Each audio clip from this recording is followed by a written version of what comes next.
గొప్పవారు కడుపున పుట్టినంత మాత్రాన ఎవరూ గొప్పవారు కాలేరు. కేవలం వారికి ఉన్న టాలెంట్ లేదా లక్ మాత్రమే వారిని గొప్పవారిగా నిలబెడుతుంది. ఇది అచ్చుగుద్దినట్టుగా సినిమా పరిశ్రమకు చెందిన వారికి సరిపోతుంది. ఎందుకంటే చాలా మంది పేరు గడించిన సెలబ్రిటీస్ పిల్లలు ఆ పేరును కాపాడుకోలేకపోయారు. పైగా వారి తల్లిదండ్రులకు ఉన్న పేరును వారి కెరియర్కి ఏమాత్రం ఉపయోగించుకోలేకపోయారు. ఇలా చాలా మంది ఇండస్ట్రీలో ఉన్నారు. అయితే ఎంతో అందం ఉంటే టాలెంట్ అంతకన్నా గొప్పగా ఉండి కేవలం అదృష్టం కలిసిరాక ఒక స్టార్ సెలబ్రిటీస్ జంట ముద్దుల కుమార్తె హీరోయిన్గా వెలగలేకపోయింది.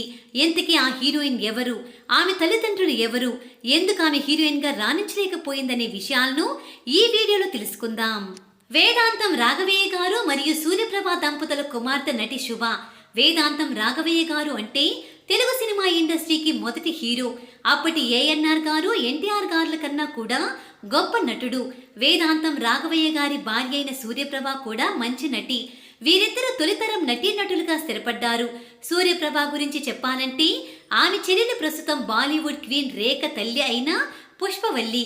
రేఖకు ఈ సూర్యప్రభ పెద్దమ్మ అవుతుంది. మరి ఈ రేఖ గారు బాలీవుడ్ ని దున్నేస్తుంటే శుభ మాత్రం హీరోయిన్ గా ఎదగలేక క్యారెక్టర్ ఆర్టిస్ట్ గా చాలా చిన్న వయసులోనే నటించడం మొదలుపెట్టింది. ఇక శుభ గురించి చెప్పాలంటే ఆమె చాలా అందంగా ఉంటుంది. అంతకన్నా మంచి అద్భుతమైన నటి కూడా. అయితే తల్లి పాత్రల ద్వారానే బాగా గుర్తింపు తెచ్చుకుంది. ఆమె నటించిన పాత్రల విషయానికి వస్తే ఘరానా మొగుడు సినిమా మీకు అందరికీ గుర్తుండే ఉంటుంది. ఈ సినిమాలో చిరంజీవి గారి తల్లి పాత్రలా నటించింది. అన్నమయ్య సినిమాలో కూడా నాగార్జునకు తల్లిగా నటించింది. గూడుపుట అనే సినిమాలో కృష్ణ గారి సరసన హీరోయిన్ గా కూడా నటించింది శుభ. ఇదే ఆమెకు హీరోయిన్ గా మొదటి సినిమా. ఈ సినిమా తరువాత చాలా కొద్ది కాలానికి ఆమె ఏ కారణాల చేతనో చాలా చిన్న వయసులో క్యారెక్టర్ ఆర్టిస్ట్ గా నటించింది. మన ఊరి పాండవులు, విజేత వంటి సినిమాల్లో కూడా ఆమె నటించింది.